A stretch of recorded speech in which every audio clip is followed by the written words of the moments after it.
이제 음력으로 새해를 맞이했습니다. 하나님께서 우리 삶을 연장시켜 주셔서 여러분 2024년 구력으로 새해를 보게 하셨습니다. 2024년 이 여수 땅에서 우리가 코로 숨쉬며 또 입으로 하나님을 찬양하며 전도하며 살도록 허락하셨습니다. 여러분, 내가 숨쉬고 살아간다는 것이 얼마나 세심한 하나님의 배려인 줄 아십니까? 여러분, 애들 책을 읽어보니까 공기 중에 21%의 산소와 79%의 이산화탄소, 질소, 그리고 미량의 탄산가스 등 이런 기타 요소들이 이루어져 있는데요, 우리는 숨 쉬면서 산소를 들이마십니다. 근데 내가 의식을 가지고 산소를 들이마신 것이 아니라 산소를 들이마시게 돼 있어요. 근데 이 산소는 우리 몸에 들어와서 온기를 만들고 혈액을 깨끗하게, 피를 깨끗하게 만듭니다. 여러분, 이렇게 좋은 산소지만 이 조금보다, 지금보다 몇 프로만 더 많으면요, 온 세상이 불이 확 붙으면요, 화재로 여러분 온 세상이 망할 수 있고요, 반대로 이산화탄소나 질소가 지금보다 조금 더 많아지면 우린 숨을 쉬지 못하고 죽을 수밖에 없다는 것이죠. 자, 여러분, 산소의 농도를요, 여러분이 조절하십니까? 여러분 심장을 여러분이 뛰게 하셨나요? 여러분, 하나님의 은혜로 살아간다는 것을 기억하시는 여러분 되시길 바랍니다. 오늘 말씀으로 와서요, 오늘 본문의 배경은 우리가 잘 아는 트리기의 터키죠, 안디옥입니다. 작년 초죠, 안디옥에 제가 아는 선교사님 계신데 지진으로 인해서 많은 사람이 죽기도 했는데, 이 안디옥은 이 사도행전이 기록될 당시 로마 제국의 3대 도시 중 하나였던 굉장히 큰 도시입니다. 그리고 안디옥 사람들은 태양신 아폴로가 사랑했던 처녀 데프니라는 여신을 열렬히 숭배했던 곳. 그러니까 여러분, 대부분 여신을 숭배했던 곳은 굉장히 음란하다고 보면 될 것입니다. 우상 숭배의 도시였습니다. 그런데 그 안디옥이 우리에게 큰 도전을 주는 게요, 오늘 26절에 보면 이렇게 써 있습니다. 만남에 안디옥에 데리고 와서 둘이 교회에 1년간 모여서 큰 무리를 가르쳤고, 제자들이 안디옥에서 비로소 뭐라고요? 그리스도인이라 일컬음을 받았다. 여러분, 최초로 성경의 이방인 그리스도인이라 일컬음을 받는 시작이 우상의 도시 안디옥에서 있었다는 거예요. 여러분, 여기서 우리에게 주는 굉장히 강력한 교훈이 있습니다. 자, 어떻게 우상 숭배의 도시에서, 죄악이 난무하는 도시에서 기독교 신앙이 이렇게 감동적으로 아름답게 꽃피울 수 있었을까? 그 이유를 살펴보면 우리 삶에도 아름답게 감동적으로 그리스도인이라 불리우는 삶을 꽃피울 수 있다는 것입니다. 자, 여러분에게 묻겠습니다. 여러분은 직장에서, 여러분 가정에서, 여러분 삶의 현장에서 정말 그리스도인이라는 아름다운 열매를 맺고 살고 계시냐 이거예요. 우리가 교회는 다니고, 교회 다닌 지 몇 년은 됐고, 정말 예배는 드리지만 정말로 그리스도인이라 성경이 인정하는 그런 칭찬을 받을 만한 그런 삶을 살고 있는지요? 여러분, 그냥 교회 다니는 사람이 아니라 주일날 예배 시간 교회 와서 앉아있다 돌아가고 한 주에 한 번 예배 드리기도 벅찬 그런 신앙이 아니라 우상 숭배의 도시에서 믿음을 지키기가 어렵고 믿음 지키려면 내 모든 걸 포기할 만한 그런 도시에서 진짜 성경이 인정하는 진짜 그리스도인 삶을 살았다. 이 사실이 우리의 가슴을 뛰게 하지 않습니까? 뭔가 이 사실이 우리에게 도전을 주지는 않습니까? 우리 삶에 뭔가 지금 그리스도인처럼 살지 못하는 우리 삶에 뭔가 요구하고 있다고 생각하지 않으십니까? 지금 현대를 살아가면서 예배에 대해 무감각하고 말씀이 전혀 현실 생활에 영향을 끼치지 못한 우리 삶에 주시는 강력한 교훈이 있다는 것입니다. 여러분, 제대로 살자는 것입니다. 우리 또한 보세요. 우상과 이단이 난무하는 세대, 믿음의 흔적을 드러내기보다는 세상과 적절히 타협하면서 살아야 잘 사는 것 같은 세상 가운데서 쾌락과 방탕과 불륜이 아름답게 미화되는 세상에서, 그러나 오늘 예배하는 동산의 너희들만큼은, 예배의 자리에 올라온 너는 그리스도인으로 살아야 된다, 이 메시지를 우리에게 던지고 있습니다. 우리 진짜 그리스도인으로 사십시다. 여러분, 이게 복된 삶입니다. 그럼 우리가 어떻게 해야 2024년 음력으로 새해 첫 주를 기점으로 우리에게 생명을 주신 하나님께 정말 그리스도의 삶을 살아서 하나님께 영광을 돌릴 수 있을까? 오늘 이 몇 가지 영적 은혜를 나누고자 합니다. 여러분, 그냥 왔다 그냥 가시지 마시길 바랍니다.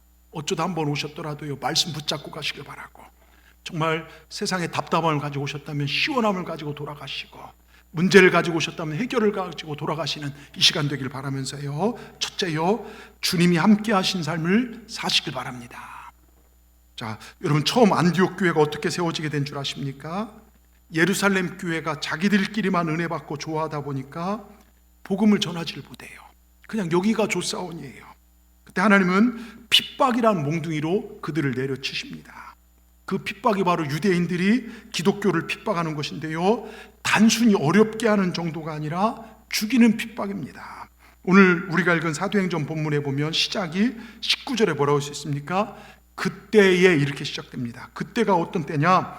정말 핍박이 절정에 달한 때인데요, 그 다음 말씀 이어진 게 스데반의 일로 이렇게 써 있어요. 여기 스데반의 일이란 것은 스데반이 복음을 전하다가 붙잡혀서 돌에 맞아 죽은 그 순교의 사건을 이야기합니다. 그리고 스데반의 순교 이후 예루살렘에서는 기독교인들을 죽이는 것이, 이게 박해하는 것이 엄청 심각해졌습니다. 많은 그리스도인들이 더 이상 박해와 핍박으로 이 예루살렘에 남아있을 수가 없어서 신앙의 자유를 지키기 위해서 베니게, 구브로, 안디옥까지 다른 지역으로 흩어지기 시작해요. 이게 디아스포라 유대인이라고 해요. 막 피해가기 시작합니다. 근데 그들 중 몇 사람이 오늘 말씀 안디옥에 도착했어요. 근데 그곳에서 와서 가만히 있는 게 아니라 거기서 복음을 전하기 시작했습니다. 근데 사실 처음에는 몇몇 안 됐는데 놀라운 역사는요, 불과 몇 사람이 전한 복음이 그 땅을 변화되기 시작해요. 복음의 불씨를 폭발적으로 일으킨 것입니다. 여러분, 하나님이 일을 할 때 정말 중요한 것은요, 얼마나 많은 사람이 모였고 얼마나 많은 사람을 하느냐가 아니라 믿음을 가진 그 사람들을 통해서 일이 역사된다는 거예요. 자, 마태복음 18장 20절에요 이렇게 써 있습니다. 두세 사람이 내 이름으로 모인 곳에 나도 그들 중에 있느니라. 자, 주님의 이름으로 두세 사람이 적은 수지만 주님의 이름으로 모여 나갈 때 주님 그곳에 역사하셔요. 여러분, 믿으시길 바랍니다. 여러분 보세요. 봄, 여름, 가을, 겨울, 우린 4개가 뚜렷하죠. 봄에 씨를 뿌리고, 여름에 자라고, 가을에 거두고, 겨울에 쉬는 법칙, 이것을 보통 자연 법칙이라고 합니다. 자연계엔 자연 법칙이 흐릅니다. 근데 하나님과 사람 사이에는 영적 법칙이 흐릅니다. 세상 법칙과 영적 법칙은 다릅니다. 세상 법칙은요, 상식, 누구나 이해하는 이해, 합리성입니다. 근데 영적 법칙은요, 그거랑 틀려요. 믿음이에요. 영적 법칙은 믿음입니다. 근데 헛똑똑이 잘났다는 사람은 세상 법칙만 압니다. 그러니까 세상 법칙으로 교회도 들이대고 세상 법칙으로 영적 세계에 접근합니다. 상식, 합리적 행위로 구원받으려 합니다. 근데 거기엔 구원이 없습니다. 구원은 오직 믿음으로요. 예수 그리스도를 믿음으로 구원 얻습니다. 상식, 합리성으로 아닙니다. 근데 이 믿음으로 나아가면요, 안 될 것 같지만 죽을 자가 살아나요. 믿음으로 나가면 안 될 것 같지만 되게 됩니다. 여러분, 기적의 역사가 일어납니다. 자, 아브라함을 보세요. 성경의 역사가 믿음의 역사입니다. 창세기 12장 1절에 하나님 뭐라고 합니까? 여호와께서 아브라함에게 이르시되 나는 너의 고향을 친척과 아버지의 집을 떠나 내가 내게 지시할 땅으로 가라.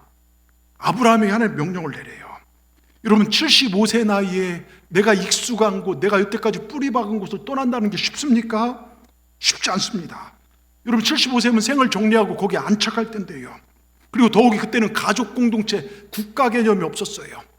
가족 공동체 생활입니다. 여수에서 부산 가고 부산에서 서울 가고 지금처럼 교통이 좋은 것도 아니고 경찰과 군대가 보호해 준 것도 아닌 나를 보호해 준 것이 내 부족이나 내 친척, 이 정도밖에 없어요. 그런데 75세에 아버지 하나님의 명령을 받고 떠나라니까 목숨을 거는 행위를 아브라함이 해버려요. 여러분, 이게 믿음입니다. 상식적으로는 못 가요. 합리적으로, 이성적으로 따지면 그 일을 못 합니다. 그리고 성경 뭐라 합니까? 내가 지시한 곳으로 가라. 무슨 얘기입니까? 내 경험과 판단으로 살라는 게 아니에요. 내가 너에게 말한 하나님의 말씀대로 살라는 것입니다. 믿음은요, 내 상식과 경험으로 사는 게 아니라 하나님 말씀 붙잡고 나가는 게 믿음인 줄 믿습니다. 여러분 보세요. 이재용이 누굽니까? 삼성 대표 아닙니까? 삼성 후계자가 이재용이잖아요. 삼성 대표죠. 여러분, 그 사람 삼성 대표된 게 똑똑했습니까? 잘나서 그렇습니까? 아니에요. 제가 전에 있던 교회 삼성의 전자의 사장님도 계시고 막 많았어요. 그 서울에 있다 보니까 그 삼성전자 분들을 좀 많이 알아요. 근데 거기 보면 잘난 사람, 막 유학파, 똑똑한 사람 많아요. 근데 왜 이재용이 됐을까? 이건희 회장, 전임 회장의 아들이기 때문에요. 아들이면 그걸 그냥 받아요. 이걸 성경은 은혜로 표현합니다. 여러분, 우리가 잘해서 구원받은 게 아니에요. 아들 되면 아버지의 것을 상속받게 돼요. 자, 요한복음 1장 12절에 그걸 얘기하는 겁니다. 우리 같이 한번 읽어보겠습니다. 영접하는 자 곧 그 이름을 믿는 자들에게는 하나님의 자녀가 되는 권세를 주셨으니. 자, 우린 예수님을 그리스도로 영접했습니다. 여러분, 우리 은혜로 구원받았어요. 내가 잘해서 구원받은 게 아닙니다. 내가 뭘 얼만큼 잘해야 하나님이 독생자를 죽이시고 우리를 살리셔요. 아닙니다.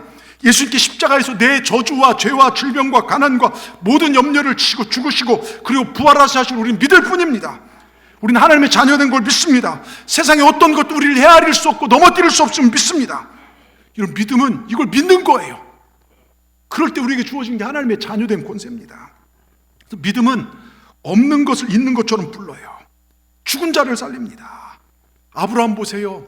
여러분, 이삭을 몇 세웠습니까? 100세 얻어요. 여러분, 사라 할머니는 90세입니다. 남자로서의 기능과 아내로서의 기능이 끝났어요. 그런데 그걸 알고도 성경은 뭐라고 합니까? 아브라함 믿음이 약해지지 않았다고 해요. 모르고 사는 게 아닙니다. 알고도 신뢰하는 것이 믿음입니다. 지금 아무것도 아닌 것 같고 다 끝난 것 같지만 하나님을 신뢰하십시오. 결국 어떻게 됩니까? 100세의 아들 이삭을 얻어요. 여러분, 세상이 못하는 일 믿음이 해냅니다. 여러분, 믿음을 가지시길 주의 이름으로 축원합니다. 저희 감리교회는요, 감리교회의 큰 자랑 중에 하나가 뭐냐면 속회예요. 소그룹 모임. 속회는 작은 수로 모이는 가정교회, 작은 교회 같은 겁니다. 이런 속회를 통해 감리교가 굉장히 전 세계로 이제 확장됐는데, 사실은 감리교 속회를 불허하여 장로교에 따라 만든 게 구역 예배예요. 원래 장로교는 구역이 없거든요. 그러니까 한국에서는 더 유명해져서 감리교인들의 자랑거리인 속회에 대해서 우리가 자부심을 잃어버리고 있지만, 저는 저희 교회의 속회가 주께서 함께 하시기에 세상을 변화시키는 그런 속회가 되어지기를 진심으로 합니다.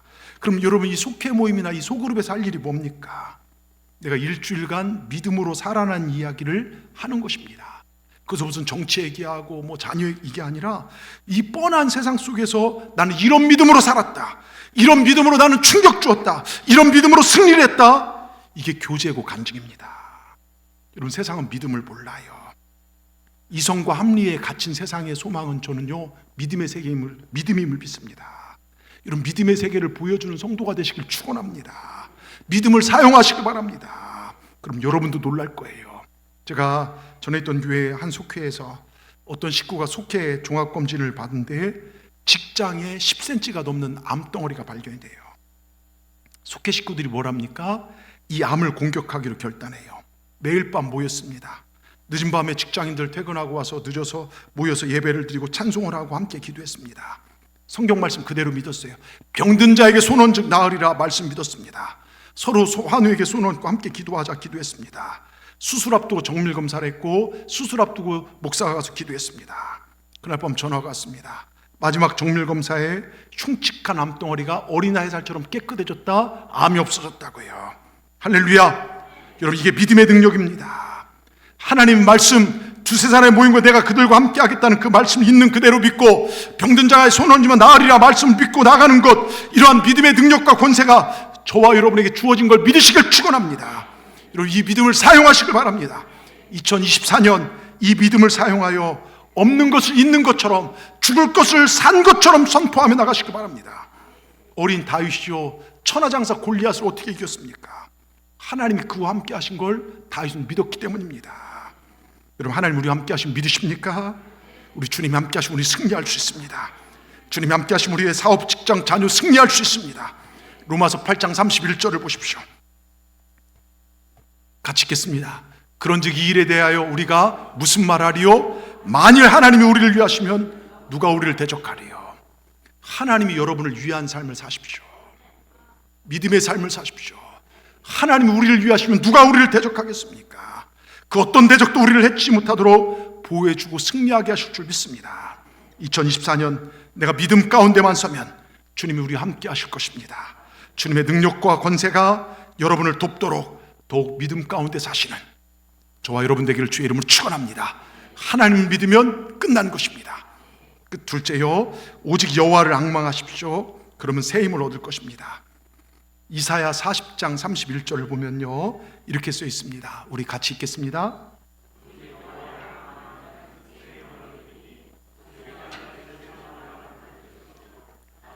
발전하여도 걸어가기도 아니하리라. 자, 여기 보면 오직 여호와를 앙망한 자는 어떤 힘을 얻는다고요? 새 힘을 얻는다 그랬어요. 우리가 오직 믿음으로, 앞선 주제처럼 오직 주와 나와 함께 한다는 믿음으로 나가면 하나님이 새 힘을 주시는데요.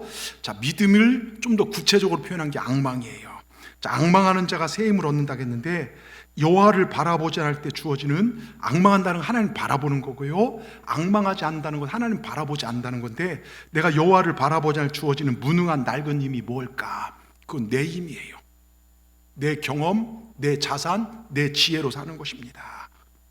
여러분, 새 힘은요, 오직 하나님을 바라볼 때 하나님께 주신 것인데요, 여호와를 바라본다는 것은 뭘까요? 하나님이 경건생활, 그걸 영어로 간니스라고 해요. 하나님을 닮아간다는 거예요. 여러분, 예배를 통하여 주님을 바라보고, 기도를 통하여 주님과 소통하고, 사랑의 마음으로 봉사하고 구제하고 선교하고 전도할 때, 그럴 때 주님을 닮아가는 것입니다. 그러다 보면 하나님의 능력을 공급받는 것입니다.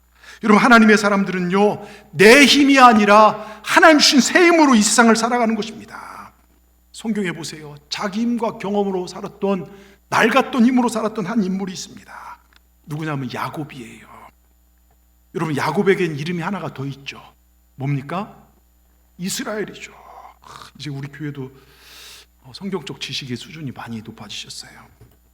여러분, 이스라엘인데요, 야곱과 이스라엘은 동일 인물입니다. 근데 야곱이 이스라엘로 바뀐 역사적 배경이 창세기 32장에 보면요, 야곱이 눈먼 아버지를 속이고 형 에서로부터 장자의 명분을 뺐잖아요. 근데 그걸로 인해서 형이 야곱 죽여버리겠다 해서 장장, 정말 아버지를 떠나서 20년 동안 삼촌 라반의 집에서 세월을 보냅니다. 거기서 아내를 여럿 얻었고요, 뭐 하면 하나님께서 막 축복해 주셔서 엄청난 재물과 가족을 거느리고 이제 고향으로 돌아옵니다. 어떻게 하면 형 에서의 분노를 달래고 아버지와 가족들에게 자신의 잘못한 것을 보상할 수 있을까? 예물을 다 보내요. 근데 야곱이 얼마나 잔머리를 쓰냐면 그 강을 자기만 안 놓고 다 보내요. 자기 살려고 해요. 그날 밤 가족들과 종들 다 양떼는 강을 건너고 자신은 두려움에 강을 건너지 못하고 야복강 나루터에서 하룻밤을 보내게 됩니다. 제가 그 야복강 나루터를 가봤어요. 그냥 평범한 그냥 그 개울가 옆인데요, 거기서 성경에 보면 홀로 남아있을 때 하나님이 그 삶에 개입하기 시작합니다. 소위 야복강 나루터에서 천사와 씨름이 시작됐어요. 이 씨름의 결론은 야곱의 패배입니다. 천사가 야곱의 환도뼈를 때려버리니까 환도뼈가 부러졌어요. 환도뼈는 하체와 상체를 연결하는 고리뼈고, 이제 여차하면 도망가려겠어요. 이제 다리가 부러지니까 도망도 못 가요. 그때 하나님께 매달릴 수밖에 없어요. 그래서 하나님 다리를 붙잡고, 하나님, 주의 천사의 나를 도와주지 않으면 놓지 않겠습니다. 나를 도와주지 않으면 놓지 않겠습니다. 그때 하나님 천사가 물어요. 네 이름 무엇이냐? 야곱입니다. 여러분, 야곱이란 이름의 뜻을 정확하게 번역하면 나는 내 힘으로 뭐든 할 수 있다는 뜻이에요. 나는 내 힘으로 뭐든 할 수 있다. 나는 내 아버지도 속일 수 있어. 나는 형도 속이고 둘째로 태어나 장자도 돼. 나는 삼촌도 속일 수 있고 아내도 속일 수 있고 내 힘으로 예쁜 마누라 얻었고 나는 내 힘으로 자식 얻었고 많은 종들 거느렸다. 맨손 들고 와서 많은 재물 이런 부자가 되었다. 나는 내 힘으로 뭐든지 할 수 있다. 이게 야곱이에요. 근데 여러분, 대다수 사람들이 추구하는 게 이거 아닙니까? 자수성가예요. 근데 성경은 자수성가를 얘기하는 게 아니라 신성가를 얘기해요. 자, 여러분, 구세군 창시자 율리엄 부스가 1912년 죽음 직전에 이런 얘기를 합니다. 20세기 최대 위기는 성령 없는 교회, 그리스도 없는, 예수 없는 기독교, 회개 없는 용서, 거듭남이 없는 구원, 그리고 지옥 없는 천국을 외치게 될 것이다. 근데 지금이 그때 같아요. 예? 여러분, 마지막 때가 되면 많은 사람들이 하나님이 안 도와줘도 되는 신앙생활하게 될 것이다. 여러분, 그렇지 않습니까? 여러분 인생에 하나님 없어도 잘 살잖아요. 하나님 없어도 나 지금까지 잘 살아왔잖아요. 성령님 나랑 상관없이 살아오지 않으셨습니까? 많은 목회자들이 성령님 안 도와줘도 목회 잘하는 세상이 될 것이고, 신앙인들이 하나님 안 도와줘도 공부 잘하고 사업 잘하고 신앙생활 잘하고 교회 선교 중직도 되고 생명의 종교가 한 날 세상적 종교로 전락하는 시대가 올 것이다. 그때가 마지막 때인 걸 알라. 지금이 그런 때 아닙니까? 하나님보다 귀한 것이 너무나 많죠. 하나님 없이는 아무것도 아닌 인생이 되어야 하는데 하나님 없어 잘 살아갈 것 같지 않습니까? 이게 야곱 신앙입니다. 여러분, 우린 철저하게 예수님 중심으로 살아야 돼요.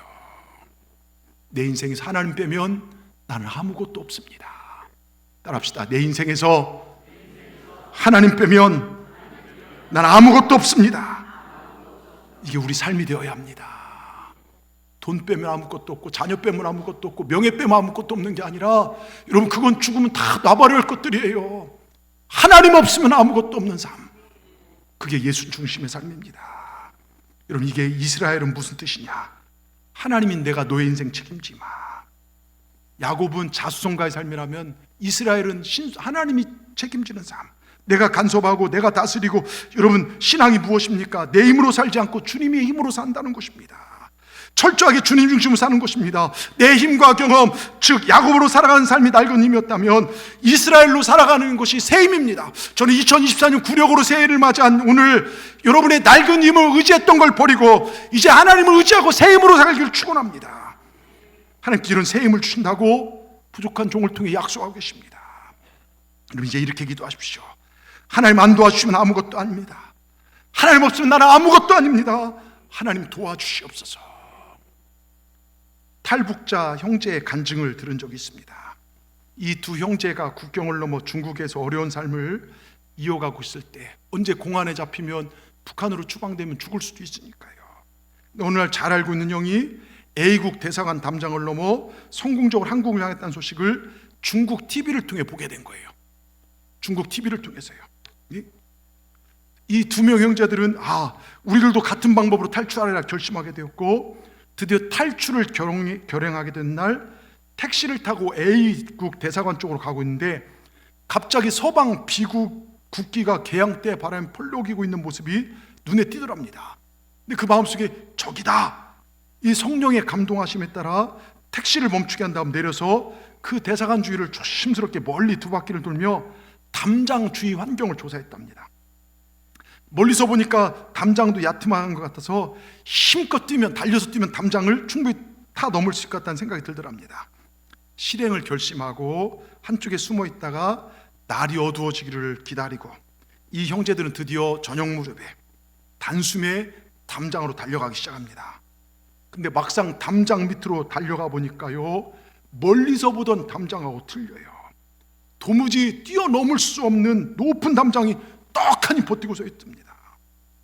포기는 곧 죽음을 의미하기에 두 형제는 죽을 힘을 다해서 담장을 뛰어오기를 수없이 반복했지만 결국 힘만 빠지게 되었고, 이런 상황에서 한 살 어린 동생이요, 형, 이러다 우리 둘 다 죽게 되었으니 둘 중에 한 사람이 살아서 대사관 직원에게 현상을 알리고 구칠받게 했으면 좋겠다는 제안을 했고, 동생이 일이 잘못될 경우 내가 희생할 걸 각오하고 한 살 많은 형을 어깨에 올려서 담장을 넘기에 성공해내요.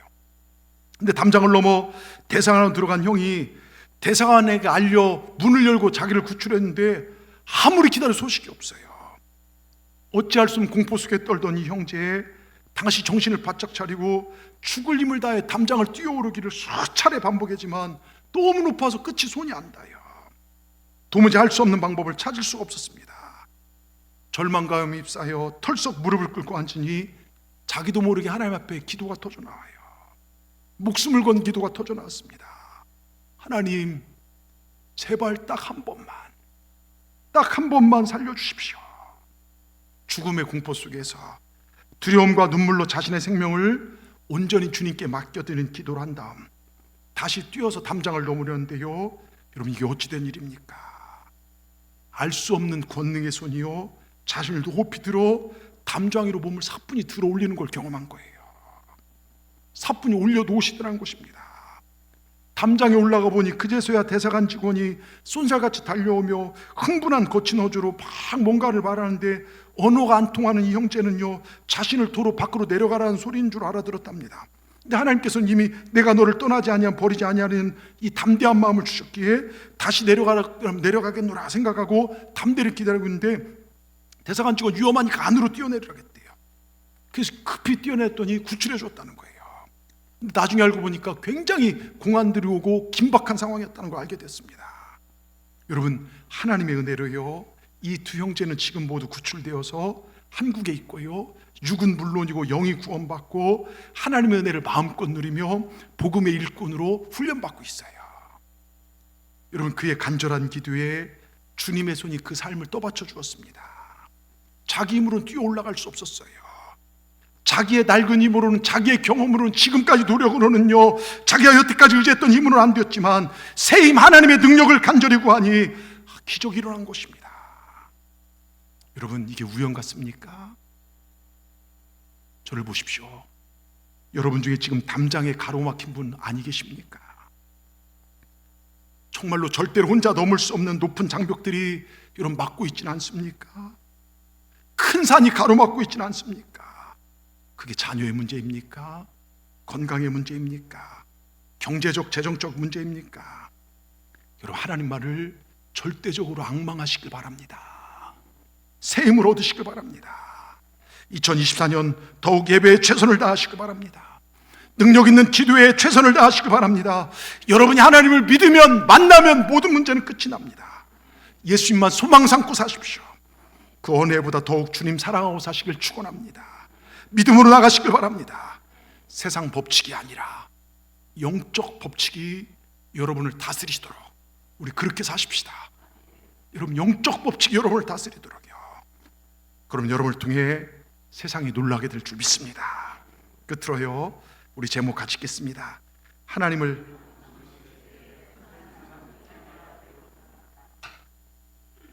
여러분, 과테말라의 기적의 도시 알모롱과의 부흥에 대해서 제가 새벽 기도 때도 말씀을 드렸는데요, 이 알모롱과라고 하는 도시는 산악 도시입니다. 이 산악 도시는 1970년대 말까지만 하더라도요, 기독교인이 거의 없어요. 그 도시에는 엄청난 우상 숭배가 행해졌고요, 가난으로 뒤덮였고 부정부패, 무지, 알코올 중독, 폭력, 매춘, 주술, 그러니까 남미의 전형적인 정말 굉장히 위험한 도시였어요. 죄악의 도성이었습니다. 그런데 하나님께서 성령 충만한 주의 종들을 일으키셔가지고 그 지역에 놀라운 부흥을 일으키셨는데요, 대표적인 인물이 갈보리 교회 마리아노 리스카우체 목사님입니다. 사실 이분도 술주정뱅이고 마약, 정말 우상을 섬긴 술중에 빠졌는데 오늘 하나님을 만나요. 나를 섬기기 위해 내가 너를 택할 것이다. 그 음성을 듣고 회개하고 나 성령 충만 받고 이분이 목회자가 돼요. 그리고 그 성령 충만한 삶을 통해 온 가족이 구원을 받습니다. 그리고 이분이 그쪽 알모롱가에 들어가서 복음을 전해요. 처음 교회를 세우는데요, 엄청난 박해가 일어납니다. 그런데요, 그 지역에 복음을 전하는데 가장 힘들었던 것은요, 대부분의 사람들이 전통적인 신 막시몬이라는 신을 섬겼어요. 이 신을 만들어 놓고 저들이 그 앞에 섬기는 겁니다. 이 어둠의 세력이 가득 그 땅을 덮고 있었습니다. 그래서 막 그 사람들이, 막시몬의 주술사들이 이 목사님을 죽이기 위해서요, 막 깡패를 보내기도 하고 테러하기도 하고 정말 하여튼 굉장히 위험했어요. 근데 그것 때문에 멈춘 것이 아니라 그 성도들이 기도하고 악한 영과 싸우기 시작했습니다. 근데 하나님이 지켜주셨고 포기하지 않고 그 땅의 구원을 위해 기도했습니다. 저들이 금식하며 철야하며 기도하며 사탄의 결박을 풀어버렸을 때 놀라운 부흥이요, 교회마다 사람들이 차고 넘치게 몰려들었고 병든 자가 고침받고요, 수많은 기적이 그 도시에 나타나기 시작해요. 여러분, 1970년대 말까지요, 그 지역에 술집이 34개가 있었는데 여러분, 2005년에 마지막으로 술집이 없어져 버렸어요. 감옥이 4개가 있어요. 6, 7천 명 되는 도시에 감옥이 여러분, 여순천 광양에 감옥이 저기 순천 하나 있지 않습니까? 근데 감옥이 4개가 있을 정도로, 그 정도로 범죄가 만연했던 곳이고, 근데 이게 점점 죄수들이 줄어가지고 1980년 마지막 감옥이 문을 닫아요. 여러분, 복음이 들어가면요, 감옥이 문을 닫아요. 복음이 들어가면 가정이 살아납니다. 그리고 알모롱가의 모든 빌딩의 건물 이름들이요, 성경적 이름을 바꿔줘 버려요. 하나님께서 그 땅을 엄청나게 축복해 주세요. 가난과 저주 받은 땅, 불모의 땅인데요, 그 땅이 하나님께서 옥토로 변화시켜 주는데요, 어딘지 땅을 파면 물이 터져 나오고요. 당근을 심었는데요, 얼마나 잘 된지 당근이요, 근데 막시몬을 섬길 때는 물도 안 나와요. 농사를 지도 안 돼요. 흉작이었어요. 근데 이상하게 복음이 들어가고 교회가 세워지니까 여러분 농사가 잘 되기 시작해요. 여러분 하나님이 축복하니까 땅도 복을 받더라 이것입니다. 어떻게 이곳에 농사가 잘 되나? 전 세계 농업 기술자들이 거기 방문했대요. 그럼 그들에게 말한답니다. 하나님을 잘 섬기면 이런 축복이 다가옵니다. 여러분 기억하십시오. 1년에 3번 추수하고요, 날마다 풍년을 이루어서 풍족한 삶을 살게 되었고, 이 알모름과 시내에 수백 명 이상 되는 교회가요 무려 24개가 세워졌고요, 매 교회마다 놀라운 부흥의 역사가 날마다 일어나 폭력으로 얼룩진 가정들이 하나둘 회복되기 시작하고, 여자와 아이들은 말할 권리조차 없었고 인격적으로 다시 대우받기 시작하고, 그래서 우상숭배로, 술로, 살인으로, 마약으로 뒤덮였던 이 도시가 변화되었어요. 하나님의 큰 축복을 받는 부흥하는 도시로 변화됐어요. 한때 6, 7천 명밖에 안 되던 이 도시가 지금은 수만 명의 대도시가 되었고 90% 이상이 다 예수 믿게 됩니다. 여러분 하나님이 하시면 됩니다. 하나님이 하시면 죽음이 생명으로 바뀝니다. 황폐한 죽음의 땅이 축복의 땅이 됩니다. 여러분 이와 같은 부흥의 역사가 오늘도 우리 삶 가운데 일어나야 되지 않겠냐 이것입니다. 오늘 우리 땅에 임해야 될 줄 믿습니다. 오늘 이 도시에 임해야 될 줄 믿습니다. 우리 가정에 임해야 될 줄 믿습니다. 주여, 이와 같은 주님의 역사가 우리 마음 가운데, 우리 가정 가운데, 이 도시 가운데 임하게 하여 주시옵소서. 흑암의 세력이 떠나가고 모든 가난과 저주가 물러가고 하나님의 영광이, 하나님의 은혜가, 하나님의 축복이 임하게 하여 주시옵소서. 이 기도가 드려지길 주의 이름으로 축원합니다. 우리 이런 말을 종종 쓰죠. 진인사 대천명. 근데 우리 믿음의 사람들은 대천명 진인사입니다. 진인사 대천명 뭡니까? 인간이 최선을 다해 일하고 될 일을 하나님께 맡기는 거예요. 네, 아닙니다. 우린 먼저 하나님의 뜻을 알아야 돼요. 하나님께 맡기고 최선을 다한 것입니다. 먼저 하나님 우선순위를 살고 내 할 일을 다할 때 우린 승리하게 돼 있어요. 저는 목사로서요, 제 소원이 있다면 오늘 예배하는 여러분들이 이런 황폐한 인생이 아니라 복된 인생 되는 것이 저의 소원입니다. 여러분들이 잘 되는 것입니다. 하나님 무한하신 복을 받고 우리 자녀와 가정이 잘 되는 것이 저의 소원입니다. 그러기 위해서 우리가 주님 먼저 섬기십시다. 하나님 중심으로 사십시다. 하나님이 여러분의 인생의 1순위가 되시길 축원합니다. 그리고 최선을 다하십시오. 그럼 주의 손이 우리를 도우실 것입니다. 이 우선순위를 바로 할 때 주님께서 우리 삶 가운데 임재하시고 우리를 도우십니다. 우선순위를 바로 하고 살아가는 삶이 하나님을 감동시킵니다. 근데 우리 믿음을 보십시오. 하나님 감동시키기보다는요, 언제나 우선순위가 내가 되지 않았습니까? 내 편한 대로, 나밖에 몰랐던 내 신앙. 여러분 이제는 하나님 중심으로 바뀌십시다. 2024년 내 힘을 의지했고 지금까지 야곱 같은 삶을 살았다면 이제는 그거 다 내려놓으십시다. 정말로 이제는 하나님 감동시키는 신앙생활 하십시다. 열심을 다하십시다. 복이 되는 믿음 생활 하십시다. 영국 런던에 가면요, 워커 미술관에 콘트로라는 사람이 그린 그림이 하나 걸려있다고 합니다. 그 그림은 옛날 폼페이라는 로마의 도시가 산에서 베스비어스 산에 화산이 폭발하여 도시 전체가 용암과 화산에 완전히 묻혀버린 일인데요, 그때의 광경을 상상해서 그린 그림이죠. 하늘에서는 막 폭탄처럼 화산재와 용암이 쏟아집니다. 성 안으로 쏟아져 내리고 사람들은 살아보려고 성문 밖으로 막 밀려나가는 온통 혼란스러운 장면이 있는데요, 그 중에 군인 하나가 성문 곁에 이러고 서 있어요. 도망갈 수 있는데도요. 이 사람이 그 그림의 주인공입니다. 이 사람은 그 성문을 지키도록 명령을 받았기에 그 혼란 속에서도 자기 맡은 자리에 서 있는 것입니다. 성문을 지키는 것이 자기의 명령이기에, 사명이기에 다른 명령이 없는 한 자기는 거기서 한 발자국도 움직일 수 없습니다. 그 그림의 제목이 충성이라는 것입니다. 여러분 이것이 충성입니다. 이것이 사명을 감당하는 우리들의 모습이 되어야 합니다. 이것이 말씀을 대하여 살아가는 우리의 삶의 자세가 되어야 될 줄 믿습니다. 내 환경과 여건과 시간의 남음 이런 거 따져서 하나님을 섬기는 자들이 아니라 하나님을 섬기는 이라면 우직하게 감당하고 나간 자들, 이런 자들이 하나님은 기쁨을 주시고 축복을 주십니다. 2024년 우리 우직하게 내가 있어야 할 자를 지키십시다. 예배의 자리를 지키십시다. 기도의 자리를 지키십시다. 말씀의 자리를 지키십시다. 전도의 자리를 지키십시다. 믿음은요, 내가 어디에 있어야 하는지를 알고 사는 것입니다. 내 자리를 지키고 내게 주어진 일을 기쁨으로 감당하여 하나님을 감동시키시기 바랍니다. 그럴 때 우리 두 번째 본문이요, 거기서 역사가 일어납니다. 스가랴 4장 7절의 말씀처럼 스가랴 4장 7절에 뭐라고 써 있습니까? 큰 산아 내가 무엇이냐? 내가 스룹바벨에 뭐가 된다고요? 평지. 크게 가로막힌 그 문제라도 스룹바벨의 평지가 됩니다.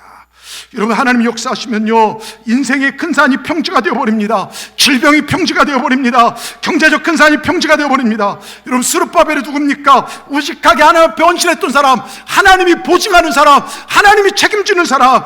정말 스룹바벨 앞에서, 하나님이 보증하는 스룹바벨 앞에서 그 어떤 것도 문제가 될 수 없다는 것입니다. 우리가 하나님을 감동시킨 삶을 살면 큰 산, 큰 문제, 우리를 갉아먹는 모든 어려움이 평지가 될 줄 믿습니다. 이제 우리가 집중해야 할 건 분명합니다. 하나님을 감동시키십시오. 2024년 하나님을 감동시키십시오. 하나님 우선순위로 사십시오. 여러분의 프라이어티를, 우선순위를 하나님께 두십시오. 그리고 좌로나 우로나 치우치지 말고 저 천성을 향하여 나가시는 우리 동산의 모든 분들 되기를 주의 이름으로 축원합니다. 저는 올 한 해 하나님께서 우리를 도와줄 걸 믿습니다. 하나님의 능력의 손이 우리 삶에 개입하실 것을 믿습니다. 삶의 문제 가운데 개입하실 걸 믿습니다.